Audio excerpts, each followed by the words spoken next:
VAOVAO, lait, fraise. Anarzat, biscuit, mizara fity.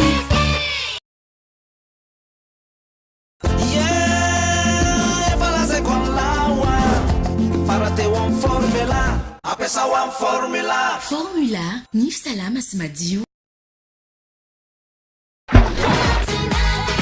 Hatramin'izay nampiasaiko ny savony lark, malefaka tsara ny hoditra. Savon de toilette lark. Mantra. Faly ery zaza rehefa manao course-suity satria maina lalandava na mandritry ny alina azy. Course-suity.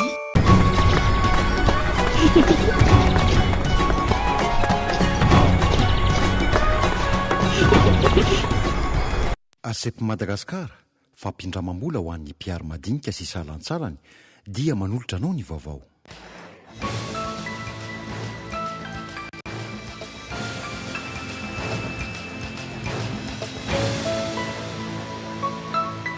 Ny verenan'ny AGOA eto Madagasikara indray no himpanandian'ny filoham-pirenena atsy Amerika ny zoma ho avy izao. Miopanabetsaka amin'ny toedrara ekonomika ny antondiany any toerana. Tafiditra ihany koa ao anatin'ny dian'ny filoha ity ny famerenana aingana famatsiam-bola any Madagasikara. Resabe tamin'ny hainao manjery samihafa hatramin'ny androany maraina ny akeliny vaovao azon'ny mpanao gazety momba n'ilay loza mpiara-manidina nahafaty manam-boninahitra roa maly tany Arivomamo. Niezaka nikaroka ny sary sy ny feo nanao fanadihadiana mahakasika izany ihany koa ny mpanao gazety eto amin'ny KOLO TV sy KOLO FM androany. Ny lohan'ilay fiara-manidina ny fantatra fa nitsatoka tamin'ny tany. Bizina mandeha ny fivarotana lohan'entana friperie ankehitriny. Amin'ny ankapobeny ho an'ny mpamongady iray, manafatra baolina friperie roa hatramin'ny 10 kontenera isam-bolana izy ireo, mety ahitana hatramin'ny baolina 30 ny kontenera iray. Ny vidin'ny baolina friperie izay eo anelanelan'ny 2 alina sy 1 hetsy ariary hatramin'ny 5 alina sy 3 hetsy ariary ankehitriny. Tsy eo amin'ny sofina ihany fa eny amin'ny orona, ny molotra, ny fotra sy izay faritra rehetra mety ho azy TV Elaine Davidson ny tefika teo amin'ny vatany.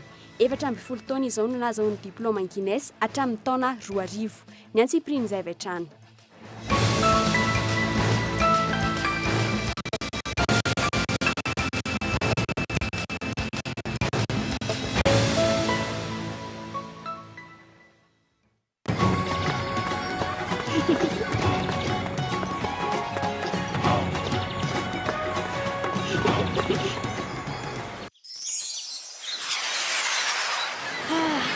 Tsara kosa zany andro zany a.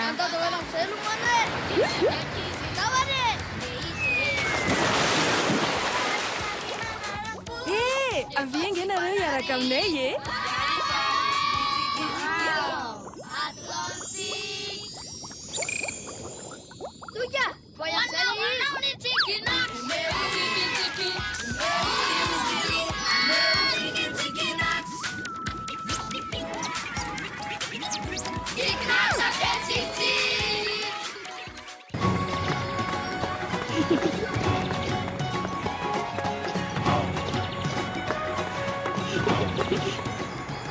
Ankafaliana trano tomboko kilasy sy tomboko vavy ny tsidihana ny tokantranonao amin'izao hariva izao. Ampanajana no hiara-bananao sy hanasananao anaraka ny fampahalam-baovao eto amin'ny fahitalavitra KOLO TV hatramin'ny farany. Ny pejy politika avy hatrany no mboantsika ny fampahalam-baovao ny izy ho avy izao no fantatra fa hiazo any Amerika ny filoham-pirenena era-janary mampianina miompana betsaka amin'ny toedrara ekonomika ny antondiany any an-toerana raha ny fanazavana azo. Tafiditra ao ihany koa ny tao anatin'ity dian'ny filoha ity ny famerenana aingana ny famatsiana ara-bola ho an'ny Madagasikara. Tovy Rakotondravony. Ny verenan'ny AGOA eto Madagasikara indray no hiopana ny dian'ny filoham-pirenena atsy Amerika ny izy ho avy izao. Tsy aivina fa nanomboka ny taona 2020 no efa tsy nisy intsony ary nanomboka foana ny orinasa afakaba vokatry ny krizy sy ny tsy fanekeny ny firenena Amerikana ny mpitondra tamin'ny teteza mita. Mahatratratra any amin'ny 100 tapitisany ho any raha izany ireo malagasy izay very asa ka ny ankabeazan'izy ireo dia nanao asa fivarotana teny amoron'arabe avokoa. Tapaka nandritra ny krizy 2020 ihany koa araka izany ny fifanakalozana ara-baritra teo amin'ny Madagasikara sy ny firenena Amerikanina. Raha ny totanisa dia mahatratratra any amin'ny 200 ireo nasa fakapa izay nikatona. Aloha mampatsiahany zany fa tsy tsangatsangana korona lehan'ny filoham-pirenena rehefa mivoaka tahaka izao, fa miasa ho an'ny firenena ary miasa ho an'ny vahoaka koa. Ary amin'ny fitsidihana izay atao amin'ny ho an'ny ivelany io dia betsaka ny raharaha izay tokony hodinihana. Anisan'izany raha miresaka hoe États-Unis ianao dia misy ny AGOA izay tsy maintsy ho resahana ao anatin'izany mahakasika asa amanitsiny zany rariny raha omena lanja zany zavatra zany. Raha ny tsapa nandritra ny resaka ny fanaovana tamin'ny filoha Rajaonarimampianina dia mbola tsy tahitra loatra amin'ny fanaindrenana ny Prime Ministre ny tenany. Nambarany fa mbola miasa ny Prime Ministre ankehitriny ka dia tsisy olana loatra amin'ny fifampidiniana ny velany izany. Fa ny filoha nge efa eo ny filoha efa eo tsy ho handicapy aminy izany zavatra izany fa dia ny hoe tsy maintsy ho avy zany misy fandaminana izay atao amin'ny fotoana rehetra. Efa eo andriamatoa Prime Ministre sy ny ekipany miasa fa tsy hoe tsisy gouvernement takory eo. Za dia mba gaga amin'ilay hoe tsy misy gouvernement eo, misy gouvernement eo io andriamatoa Prime Ministre manao ny asany feno amin'ny maha Prime Ministre azy ary rehefa tsy eo moa ny filohan'ny Repoblika dia izy no mandray antanana ny fampandehanan-draharaha rehetra. Ka nareo nge tsy maintsy hainao an'izany voalohany ihany hitanareo eo ihany. Ny fatokavanao amin'ny lanonam-pitsarana ohatran'izao andriamatoa filoha hoe tsy manelingelina ny resaka séparation des pouvoirs. Fa voalaza ao anatin'ny constitution nge ilay izy hoe atrehan'ny filohan'ny Repoblika ka raha tsy tonga eo dia ozindray nareo hoe dia manahirana ilay izy fa dia tena nanaraka ny constitution nanaraka ny lalàna mihitsy zany tonga teto. Tonga nanatrika ny lanonana ara-pitsarana tamin'ny fianianan'ireo mpikambana telo vaovao eo anivon'ny fitsarana avy momba ny lalam-pandrenana ny filoham-pirenena io arivo io tetsy Amboda. Tazana tao ihany koa ny Prime Ministre Omer Berzika sy ireo ministra vitsivitsy, any filohan'ny senita, ny filohan'ny andrim-panjakana samihafa, ireo mpanao politika, andriamatoa Jean-Éric Rakotoarsoa, ramatoa Yvonne Rarson sy ramatoa Fara Alice Andrianarsoa no napetraka ho mpanolotsaina ny ACC vaovao. Eo amin'izay pejy politika izay hatrany tsy miandrela ireo anivon'ny fitsarana avy momba ny lalam-panorenana raha vantany vao nahavita ny fianianana nataon'izy ireo. Avy hatrany dia mandray ny asany mahafeno tanteraka ny fehitrisa izy ireo amin'ny fanapahan-kevitra ho raisina noho ny fisian'ireo mpikambana telo izay mbola tavela ankila nefa mandeha kosa ny antso ho an'ireo kandida izay vonina natevin-darana ny mpikambana eo anivon'ny HCC amin'izao fotoana izao. Tovy Rakonondravony hatrany. Nototosaina androany ny fianianan'ireo mpitsara telo anatevina ny HCC na ny fitsarana avy momba ny lalam-panorenana etsy Amboda izay vao natolotry ny filoham-pirenena farany teo raha toa ka samy tsy nisy nanam-po izany ny rehetra. Jean-Éric Rakotoarsoa, Yvonne Rarson, Andrianarsoa, Ravelo Arsoa no mpikambana nanatanteraka ny fianianana ny hariva teo natrehan'ny filoham-pirenena Rajaonarimampianina. Raha ny fanazavana izay nentin'ny lehibe indrindra amin'ireo mpikambana teo aloha dia mbola miainga amin'ny fifampidiniana sy ny fijerena izay voalaza ny lalàna ny asa tao. Hatrito ihany koa dia mbola nandray anjara feno amin'ny fanapahan-kevitra izy ireo mandra-pahatonga ny mpikambana vaovao. Maintsy mijery ny izay voalaza ny lalam-panorenana izay amin'ny quorum dia rehefa feno ny quorum dia heverina fa afaka miasa. Enina ny quorum. Izany hoe zao manko ny zavatra izay tokony ho ambary mialohan'ny fivorianay zany dia tsy tokony misy zavatra be dehibe aloha ambara zany fa zay araky ny voalaza taminareo dia ireo le voatendryreo koa zany olona manam-pahaizana amin'ny lalàna dia ny efa eo atoerana koa efa manana ny traikefany dia mandinika ary mamoaka azy araka an'izay tokony izy araka ny voalaza ny lalam-panorenana. Fa raha tokony izy ianareo mbola continuer anatin'ilay quorum zany raha hoe fa lany mandat zay nefa misy ny mpikambana vaovao anatiny. Dia ho hitantsika eo. Iray amin'ireo mpitsara ireto no mety ho lany filohan'ny HCC, andrasana kosa ireo mpikambana sasany avy eo anivon'ny filan-kevitra ambonin'ny fitsarana, ny avy eo anivon'ny antenimieram-pirenena sy ny antenimieran-doha-olona. Ho an'ny CSM na ny filan-kevitra ambonin'ny fitsarana izay manana toerana roa eo anivon'ity androm-pitsarana ambony ity dia fantatra izao fa efa mandeha ny fiantsoana ireo mpitsara mpikambana izay vonina natevin-darana ny HCC raha ny fantatra dia olona iray no efa vonina amin'izao fotoana izao. Tsy nitsipika ihany koa ireto farany amin'izay fahazahoana ireo mpikambana eo anivon'ny HCC mandray ny asany sy ny fanapahan-kevitra rehetra avy hatrany. Reo ihany ny asa teo ny faninanao zay zavatra rehetrarehetra nanamafisan'orona ny tetezamita ka itsika izao ifindra miainga avy amin'ny tetezamita ifindra amin'ny sehatra fitondrana republikana dia tsy maintsy handalovantsika zao fanovana rehetrarehetra zao mandra-pitongavan'ireo membre reo voasolo araka ny lalàna fa tsy isy fandikan-dalàna andeha ny fanendrena satria amin'izao fotoana zao anendriny azy ny membre ny conseil supérieur ny magistrature anendriny azy koa ny assemblée nationale zay rehefa tafajoro koa ny any amin'ny androm-panjakana ny sénat dia anendriny azy fa mandra-paha zany dia ireo décret zay efa voalazako terendrondreo efa nilaza zay mety ho vida ao anatin'ny texte hoe afaka manao ny asany tsara atsakany sy andafany ireo membre ny ACC zay efa lazaina teo aloha. Asa voalohany izay miandry ireo mpikambana vaovao eo anivon'ny ACC ireto dia ny fitarainana napetraky ny vondrona PMP na ny vondrona manohana ny filoha amin'ny tsy mahara-dalàna ny fifidianana ny tanterahana teny anivon'ny anteny mera-pirenena noho ny tsy fisiany ny lalàna feny sy fitsipika anatiny. Fa eo ihany koa nitondrana fanazavana fanampiny momba ny hoe manao ahoana ny hoheriny ny fanapahan-kevitry ny filoham-pirenena amin'ny fanendrena prime ministre rehefa hiroso amin'izay izy ireo raha toa ka tsy misy ny marimaritra raisana amin'ny mapara taka ny zava-misy ankehitriny. Ivadika pejy afaka kosa indray isika manao tambajotra ireo mpanondrana biby voary eto amintsika mety misy ihany koa ireo piraitsokombakomba eny anivo ny tompon'andraikitra amin'ny fanaraha-maso eny anivo ny serana mpiara-manidina amin'ny famoahana tsokisoky ireo sokatra sy arenakibon'ny tany maro isan-karazany misy eto Madagasikara misy arenjehina ny sazy ampiarina amin'izy ireny sorakotindrina.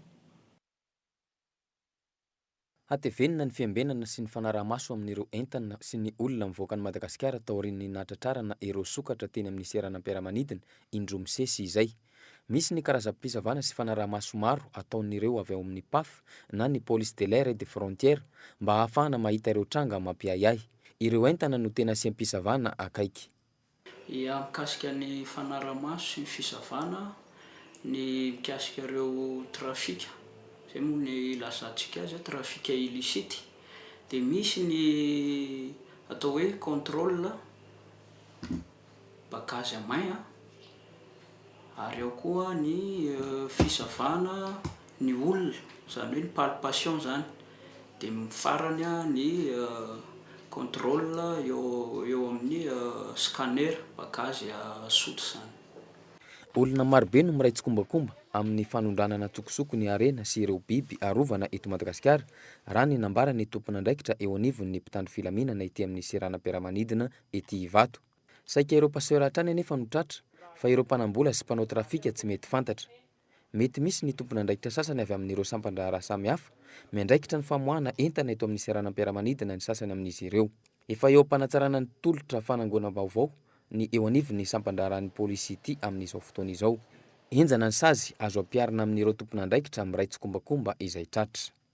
Mety hisy ny resaka complicité zay tsy ferana zany satria tsy hita maso fa eto dia manentana ireo mpiara-miasa ato anivon'ny polisy pirenena zay miasa ety amin'ny serana mpiara-manidina Ivato fa misy tokoa ny sanction zany hoe ny mesure interne ary raha ilaina dia misy ny conseil de discipline mety avoa ny mpiasa zay iverina fa hita manao resaka complicité amina trafika illicite na zava-mananaina io na ny arenakibon'ny tany.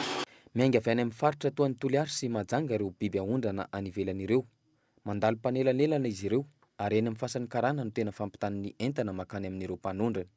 Vahiny teratany afrikanina no tena betsaka amin'ireo mpanondrana sokatra ireo. Tompon'andraikitra voalohany amin'ny fandrarana sy famoahana ireo arena maro isan-karazany ireo ny douane. Anisan'ny fepetra raisiny ny fitoriana ireo mpanondrana tsokosoko ireo mba hitarihana fanadihadiana. Ny douane rehefa misy fandikan-dalàna ohatran'ireny dia manenjika ary anisan'ny mpitoro koa any amin'ny fitsarana ka ny ihany amin'izao fotoana izao ny fanenjehana dia efa andalana makany amin'ny fitsarana. Nisy ny tandrevaka ary tsy azo lavina ny fisian'ny tsokombakomba tamin'ireo entana marobe efa naondrana ny tsokosoko teo aloha. Tsy fantatra mazava nefa hatreto ny isan'ireo mpiasa ety amin'ny serana mpiara-manidina paray petsapetsa amin'izany. Mbola tsy nahazo vaovao teny anivon'ny sampan-draharaha miandraikitra ny ady amin'ny kolikoly amin'ireo fitarainana efa eny am-pelantanana izy ireo. Lafim-baovao hafa kosa indray no anizantsika ny fampahalalam-baovao. Niakatra folo isanjato ny tahan'ny findramam-bola teny amin'ireo ivon-toerana findramam-bola tao anatin'ny roa taona. Ireo mpandraharaha eo amin'ny sehatry ny varotra sy ny fitaterana amin'ny ankapobeny ny ankamaroan'ireo mpanjifa ireny ivon-toerana findramam-bola ireny. Na dia ho aza ny sivana tao mialohan'ny ankataovana ny findramam-bola, tranga mateti-piseho ny fepitaona famerenana ny volany indramina. Raharaha fitakiana trosa manodidina ny 5.0 isan-kerinandro no voarain'ny fitsarana raha ny fanadinana natao. Sitraka Ravony Arson.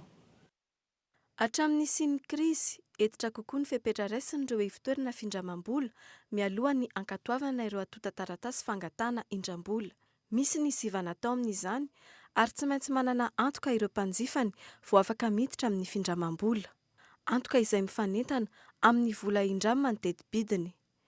Na izany fiara na fanaka ampiasaina ao an-tokantrano ho an'ny ivon-toerana findramam-bola iray eto an-drenivohitra. Misokatra ho an'ny rehetra ny findramam-bola na inona sy ampiariny. Ireo mpandraharaha amin'ny sehatry ny varotra sy ny fitaterana amin'ny ankapobeny no liana amin'ny findramam-bola. Samy manana ny antony irosony amin'izany izy ireo. Fampandrosoana ny toeram-piasana dia hanampiana an'ilay entam-barotra zany. Eo amin'ny sehatry ny hani-masaka.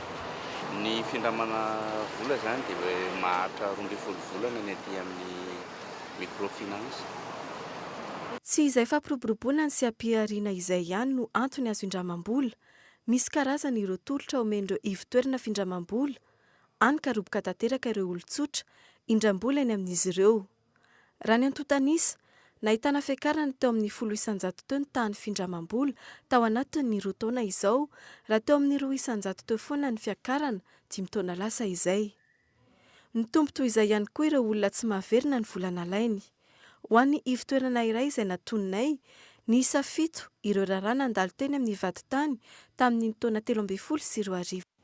Faresabe tamin'ny haino aman-jery samihafa hatramin'ny androany maraina ny akelan'ny vaovao azon'ny mpanao gazety mahakasika ilay lozam-piaramanidina na afaty manamboninaitra roa Maly tany Arivon'ny Mambo. Niezaka nikaroka ny sary sy ny feo nanao fanadihadiana mahakasika izany ihany koa ny mpanao gazety eto amin'ny KOLO TV sy ny KOLO FM androany. Tsy afaka niditra tao amin'ny toby miaramila ny Pataky izay androany na dia nisy aza ny fotoana fanomezam-boninahitra ireo mpanamory roalahy sy ny fitaovam-pivavahana natao androany tany an-toerana. Noho izany niezaka izay ny verina anjery ny toerana ny trangan'ny loza. Enika Rakoto Manantso. Ny tanàna Ambohimaivony, 4 kilometatra miala ny tobon'ny tafika anabakabaka eto Arivon'ny Mambo, 503 metatra miala ny tanàna kely ity no ny anjeran'ilay fiaramanidin'ny tafika malagasy io maly atoandro. Izany hoe 13 kilometatra miala ny Arivon'ny Mambo eo no nisehon'ny loza. Avy nisidina teto amin'ity tanàna ity, niodikodina tetỳ amin'ny manodidina ilay fiaramanidina, izany hoe raha somary ny akandrefana kely dia teto amin'ity tanàna ity no nitranga loza ary mety ny tombony isan'ny fahavoazana. Nanaiky nitondra anay teny amin'ny toerana tena nitranga ny loza araka izany ity ramatoa iray ity, ny ponina tetỳ rahateo no isan'ny naharesana ita-maso voalohany ny zava-nitranga. Ery amin'ny tanàna ny tanànako. Dia eo avaratrano eo amin'ny tazantsika eo mihitsy mahita an'ilay roplanina miodikodina teto, Dia rehefa niodikodina teo izy dia ohatran'ny tolilalila zay. Dia farany moa ohatran'ny somary nandeha nientsinanana izy zany miodina dia mientsinanana ohatran'izao. Dia tonga teto dia ohatran'ny somary niakatra kely zay ny lohany dia nitolila kely nakaty ohatr'izao dia tonga dia tsy voaverina intsony fa tonga dia nitsinyoloka. Nanamarina izany avokoa ireo mpiray tanàna rehefa nanontanianay. Ny lohan'ilay fiaramanidina ULM no nitsatoka voalohany, mety ho azo raisina ho profy fa tsy afaka nanandrana nanao izay hipetrahan'ilay fiaramanidina akory ireo mpanamory. Tsy nisy dian'ny fiaramanidina mipetraka noho ny amehana rahateo teto ary faritra kely no nisy ny dian'ilay fiaramanidina. Omaly atoandro ihany dia tonga teny amin'ny hopitaly ireo mpanamory saingy teto ihany izy ireo dia efa hita fa tsy mahay intsony. Zay teo amin'ny kininina kely antsasaka io kininina io dia efa tsy nanantona teto intsony fa dia io fotsiny ilay roplanina teo dia hita ilay izy zany fa simba. Nahoana ny namoahana an'ilay razana tonga ve dia maty daholo ilay olona tao anaty teo? Ny fieritreretako anazy aloha maty satria tsy nihetsika intsony daholo izy ny kirambarambaindry zareo nandeha niala teto dia namonjy an'ilay camion nitondra azy teo ambany teo. Ireo manodidina tetỳ tsy naheno afa-tsy ny fipoahana indray mandeha mafy be tamin'ny fianjaran'ilay fiaramanidina. vetivety ny zavantranga tsy napozina ianjery ilay fiaramanidina. Tongony zareo dia efa maramila le tôbila anankiroa efa nitondra le maramila. Andry zareo zany karazan'ny araka. Dia ny ray niditra aveto dia tetsy no nijanona ary ny ray avy amin'ny dia tetsy ambany tetsy no nijanona dia vao nitontona le roplanina dia tafavoaka daholo zareo dia tonga dia niazakazaka efa maka an'le olona ato anatin'le roplanina izy zay tonga eo anatin'iny eo dia teo fotsiny dia nijanona fa tsy afaka nanantona. Tokony ho 10 kilometatra miala ny piste d'atterrissage ny seranam-piaramanidina Rivomamo izay tokony nipetrahany no nianjeran'ity fiaramanidina tafika malagasy ity. Kely dia kely ny vaovao voaray azo momba ny tena zavantranga raha ny avy amin'ny tafika malagasy. Mbola tsy nanomboka ihany koa ny fanadihadiana. Ary eo amin'ny bataka ankehitriny ny vatan'ilay fiaramanidina. Ny lozam-piaramanidina izay tsy vaovao teto amin'ny tantaran'ny tafika malagasy, saingy tsy nisy tohina hatrany ny fanadihadiana momba azy ireny, na ihany koa nosokajiana ho tsy ambaratelo ka tsy azon'ny mpanao gazety. Taorian'ny fitaovam-pivavahana androany maraina, niala teto amin'ny bataka Rivomamo ny azon'ny tanindrazany avy ny nofo mangatsiaka an'ireo lieutenant roa namonyaina omaly. Ratsaivina ny fianjeran'ny helikoptera tamin'ny taona 770 izay nahafaty an'ny colonel Rakotonirainy sy ny général Joël Rakotomalala izay premier ministre tamin'izany fotoana. Teo ihany koa ny nianjeran'ny fiaramanidina DC3 tamin'ny taona 770 izay nahafatesana manamboninaitra ihany koa ary ity omaly ity manamboninaitra roa no namonyainy. Trangam-piarahamonina nanonizana ny fampahalalam-baovao mitombo sisilany iray ny alaboatra tato ato Rolano tratra ny fokon'olona Ambodiomby teo ampamakina trano iray teny Ambatolampy Tehiroka io maraina io. Nanararoatra ny fandehan'ny tompotrano asa izy ireo mba hanapitsoana ny vavahady sy ny varavarana. Nisy nahatsikaritra nefa izy ireo ka noraisy-potsy ny Zorakotondriana no mitatitra ny mahakasika izay vaovao izay. Vao eritreriny tokoa izy ireo lahatratra ireto satria vao 40 taona monja ity iray ity. Raha toka 20 taona kosa ny iray. Nandeha niasa ny tompon'ity trano ity. Teo amin'ny tamin'ny 7 ora teo nidiran'izy ireo lahy ireto tato. Ny lecteur sy ny subwoofer no efa natsofoka izy ireo tao anaty gony ary saika nentiny. Nisy natsikaritra nefa izany nidiran'izy ireo lahy tato izany. Zandronay zany niditra voalohany teo dia zokony avatsy ambadika ato reo sisa le olona ao anaty trano dia zany mivoaka veto moa vatiny lalako dia nahita le fotsifotsy anankiray iny zany dia nitondra vy lavalava ohatran'izao izy dia iny tonga dia samboroko aloha le vita amin'ny tanany dia nahitsako dia zay vononkendaiko ny tanany dia nioaka tetsy izy nampandoliako tetsy dia mipotra koa le anankiray dia nisy painy ala zay tany anatin'le tany amin'ny tany dia nahitsany tetsy dia niraisin'le zandrinay dia navoaka antetsy no dia efa teo efa olona fotsiny Fantany vao nahareny manodidina ny tabataba ireo mpangalatra dia nikasa nitsoaka. Efa feno fokon'olona nefa teo amin'ny vavahady hany lalana tokana ahafahana mivoaka tato. Nisy fanenjena teo amin'ny iray tamin'ireo mpamaky trano ireo sy ny fokon'olona teo am-bavahady. Niantso le olona viato niantso anay dia nikoropoka variro izay dia vao sapotina vatendray zany dia zalahy vao netanay teto dia efa ivoaka no sakananay avy dia fampisarangotra taminay teto zareo. Dia ao nasiana naparatra le tana? Iza veto amin'ity toerana ity no safika ohatran'izao mibahana.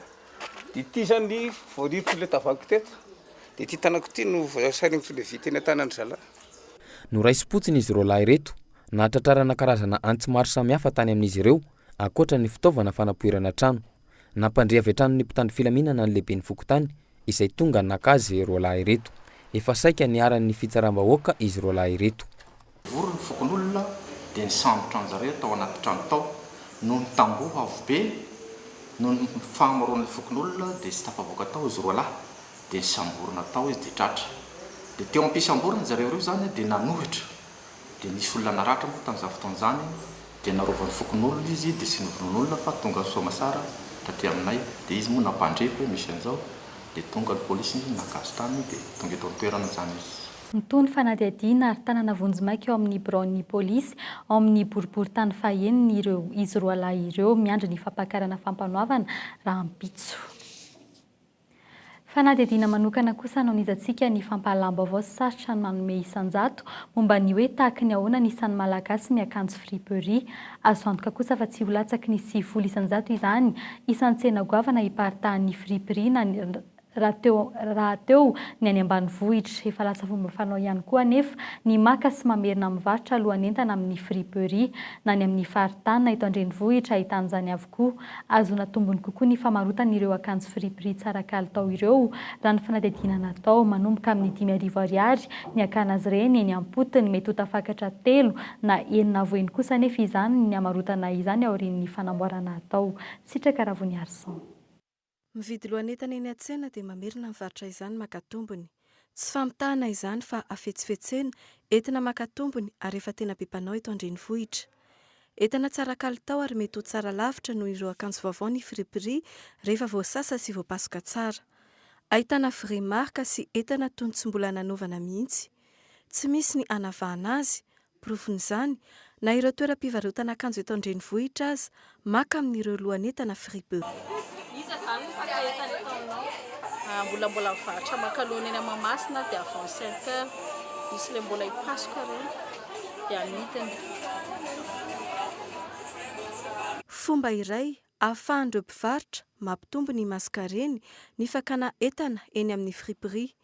Mora kokoa ny vidiny raha oharina amin'ny vola lany amin'ny fanafaran'entana ny velany. Misy amin'ireo mpivarotra friperie no nirona tanteraka amin'ny famarotana ireo lohan'entana ireo mihitsy.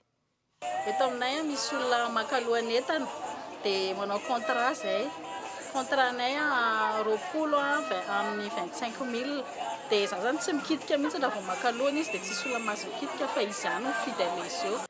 Tsy voatery ireo mpivarotra ihany anefa no maka amin'ireny lohan'entana ireny. Tsy vitsy ireo maka ny laharana findain'ireo mpivarotra ary mifampiantso amin'izy ireo rehefa misy ny vakibalina.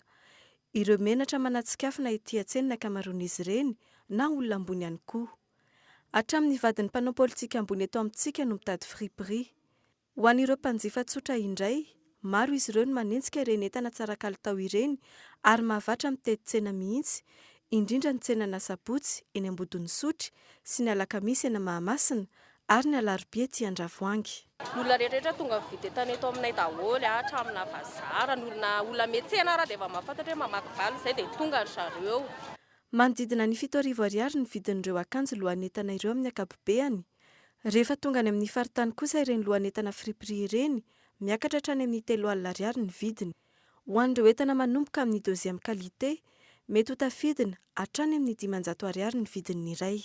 Efa misy ihany koa ny antsoina hoe friperie de luxe.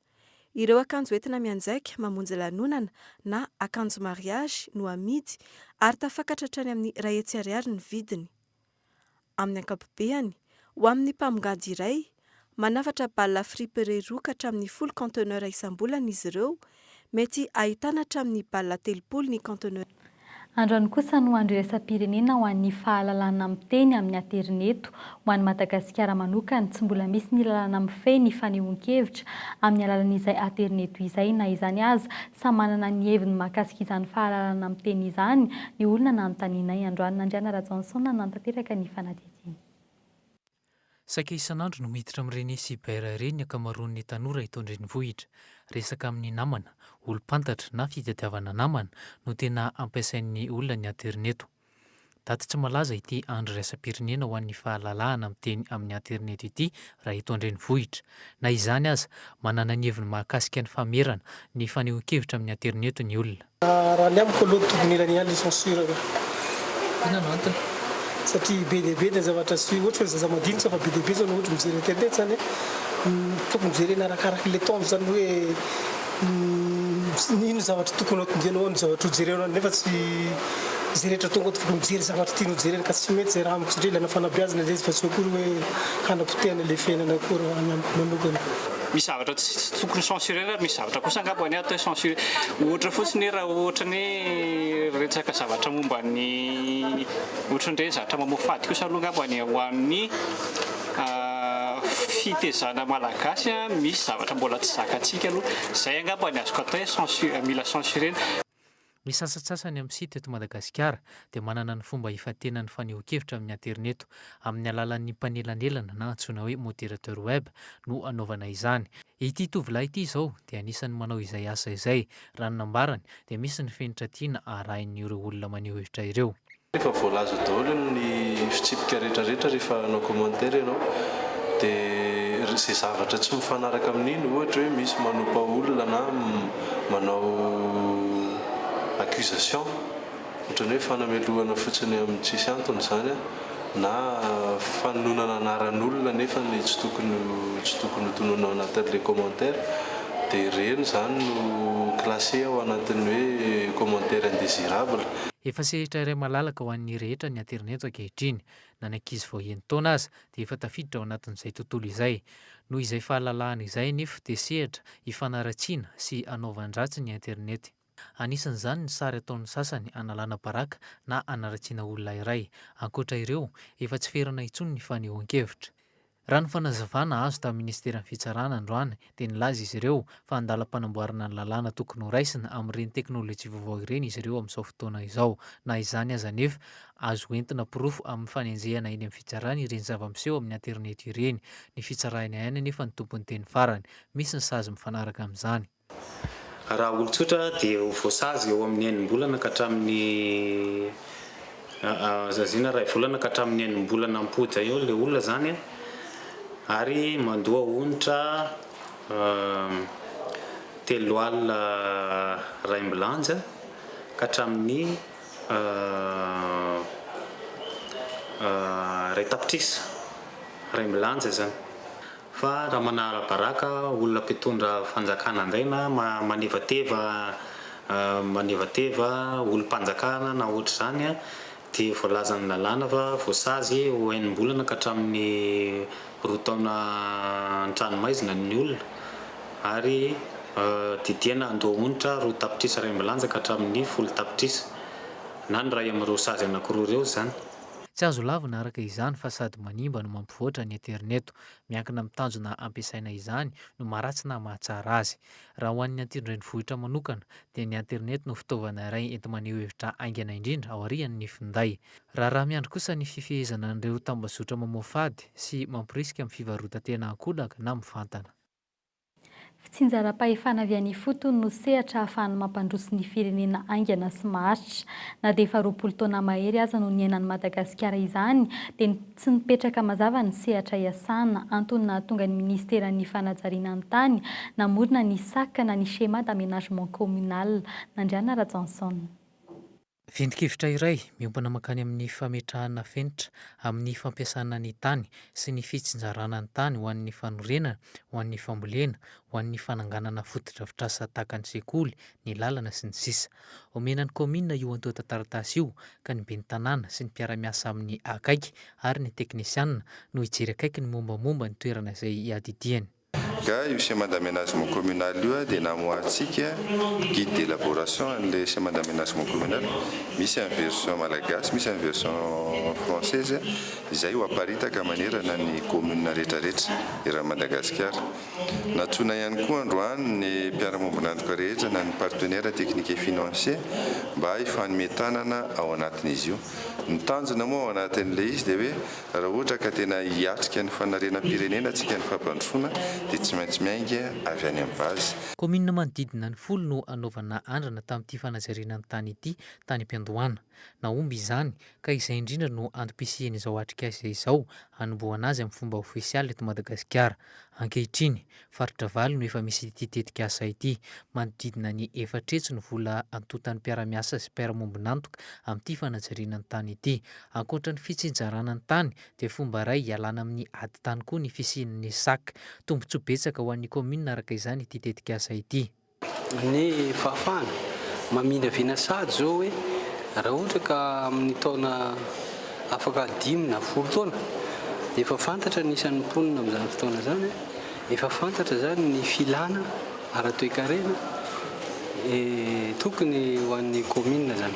Efa ahafahana zany mijery lavitra, mijery sady hoe zao ohatra hoe ny amin'ny lafiny fahasalamana, ny fampianarana zao efa fantatra hoe hitombo salama zao anisan'ny mpianatra raha afaka 5 taona na 10 taona dia efa afaka mijery sady zany ohatra hoe salle de classe, ahafahana mametraka an'izay mpianatra hiditra ny sekoly zay.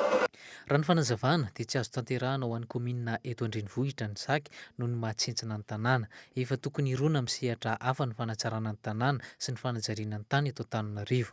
Tsy dia mety intsony ny fampiarana an'ilay saky satria plan d'urbanisme natao. Izay nga mantsara zavaina hoe ny commune zany zao dia manana outil anankiroa izy. Na ny commune urbaine mampiasa an'ireny plan d'urbanisme, raha mbola commune rurale kosa dia schéma d'aménagement communal no ampiasaina. Raha ny fantatra dia ampahafantarana ny fitondrana izay ijoro eo ity tetikasa ity. Natao androany tetsy amin'ny panorama ny atrikasa ny resahana bebe kokoa momba ny schéma d'aménagement communal io. GSM malarmy io indray no ikafarany tao amin'ny elite, fitaovana iray antevenana ny fiarovana ny trano sy ny toeram-pivarotana. Izy io miavaka amin'ny alarma rehetra ity fitaovana ity satria dia afaka asiana puce, tsotra dia tsotra ihany koa ny fampiasana azy. Ny andindiny izay avy hatrany miaraka amin'ny Tsiory, tompona andraikitra ara-barotra ao amin'ny elite. GSM alarme izay indray nitolotra vaovao eto amin'ny elite GSM. Izy io dia tolotra vaovao izay mampiavaka indrindra amin'ny alarme rehetrarehetra.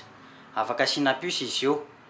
Inavy moa zany ny accessoire miaraka aminy détecteur de porte, dia misy détecteur de mouvement, dia misy télécommande anankiroa miaraka aminy. Ny fomba ampiasana azy dia téléphone iray sy alarme anankiray, izay zany no tsy maintsy monsieur connecté. Toy izao ny fomba fampiasana ny GSM alarme. Atsofoka aloha zany ny puce ao anatin'le alarme système. Rehefa tafatsofoka ny puce dia parametrena amin'ny alalan'ny téléphone ilay puce sy ilay alarme. Vita izay dia parametrentsika indray ny détecteur tsirairay avy. Vita izay dia armentsika amin'izay le alarme.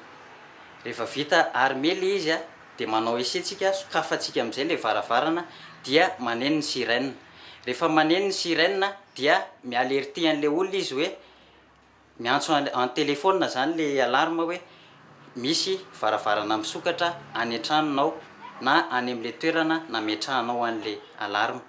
Vita izay dia désarmenao aingakaingana le izy raha ohatra ka tonga any an-trano ianao avy eo.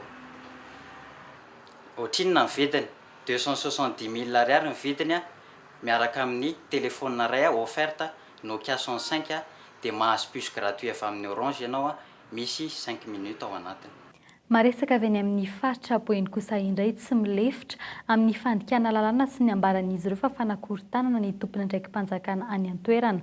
Nisy androany ny fampidirana ponja mpianatra roa lahy avy eo anivon'ny Université Tsaramandroa Mahajanga, antony io ny fanimbahana izay nataon'izy ireo ka naharavatra ny fonenan'ny mpianatra ny alatsinainy farany teo. Tsy hijanona eo ny fampiarana ny lalàna, hoy ireo tompona ndraikitra any an-toerana mitatitra ny vaovao ny mpanao gazety Hervera Manantsoa amin'ny Antso Tarby. Dia nahitana fanamborana mpianatra indray, mpianatra roa no nahiditra amponja omaly talata. Izay fantatra moa ireto mpianatra ireto fa isan'ireo nanampotika sy nandoro ny fiteny Université Mahajanga eny Tsaramandroa ny alatsinainy atoandro teo. Arak'izay dia tsy nanaiky an'io fampidirana amponja ny reto naman'reto nefa ireo mpianatra tokona amin'izao fotoana izao ka dia raikitra omaly ny fidina an-dalambe ka saika nisy ny korontana fa dia nisy ihany moa ny fampararana teo amin'ny ireo aman-dren'ny mpianatra sy ny hemoraiky eto Mahajanga ka dia tsy vanina izay korontana izay nikotrehany ireto mpianatra ny Université Mahajanga ireto amin'izao fotoana izao. Raha tsikaritra tokoa nandritran'izay fidinana an-dalambe nataon'ireto mpianatra izay dia nahitana fitaovam-piadiana maranitra tena amin'ny tanan'izy ireo. Isan-kilany ihany koa ny hemoraiky dia vavony ihany koa tamin'ny fitaovam-piadiana anohitra ireto mpianatra ireto amin'ny korontana izay ho asehon'izy ireo. Taorian'ny valandresaka nataon'ireo ray aman-dren'ny mpianatra androany arivo nambarany ny tsy fankasitrahany ampidirana amponja ireo mpianatra ireo. Etsakilan'izay nametraka fitoriana ireo ray aman-dreny ireo ny tompona andraikitry ny université fa manakorotana ny campus ny savorivory entony ireto farany. Maresaka avy any ivelany kosa no etsika manakatona ny fampalam-baovao amin'ity hariva ity efa maro ireo toerana azo itevena ankehitriny efa lasa lamaody raha teo ny persine tsy eo amin'ny sofina ihany fa mety eny amin'ny orona ny molotra ny foatra sy izay faritra mety ho azo tevena. Hatreto vehivavy no manana tevika be indrindra maneran-tany efora alina ny isan'ireo kavina mandrakotra ny vatany. Ary avy hatrany andindiny mahakasika izay.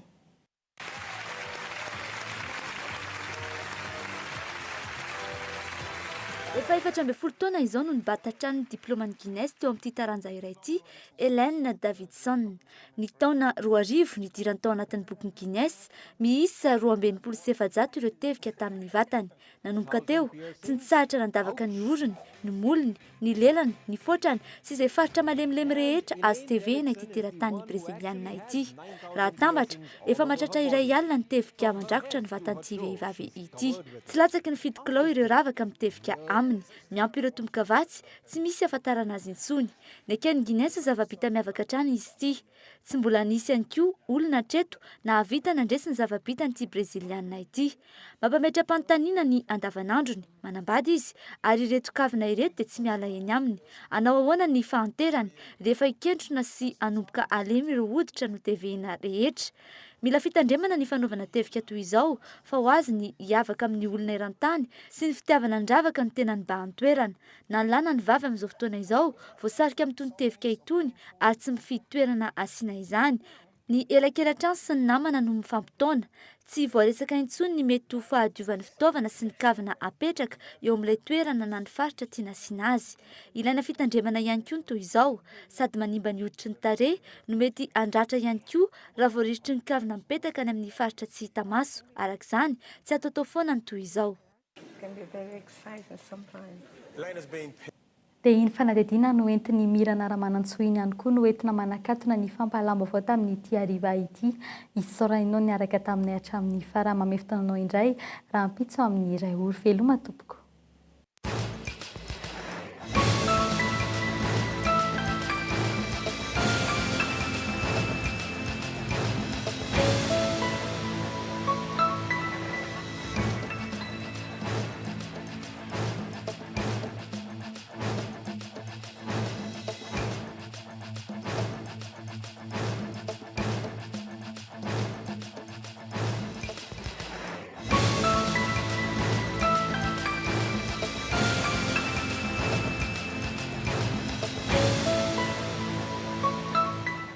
Asepy Madagasikara, fampindramam-bola ho an'ny mpiary madinika sy salansalany dia nanolotra anao ny vaovao.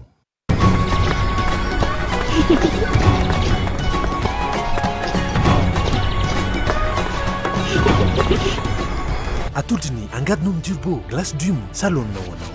Elany jalina, elany toratorana, zatra manao itsin-dalana, zatra manao ratsy, ankehitriny maty isika. Sinema ritra ny sabotsy 5 martsa manomboka amin'ny 2 sy amin'ny 4 ary ny alahady 9 martsa ny amin'ny CCI vato manomboka amin'ny 2 ora sasany sy amin'ny 3 ora sasany.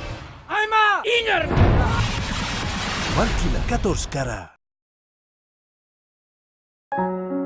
Excellence Beauté Formation ouvre son salon de beauté. Salon de beauté Excellence, situé à Nalamainsi, coiffure, esthétique. Malalatine et son équipe vous accueillent. Excellence Beauté à Nalamainsi, une valeur sûre. Une valeur sûre.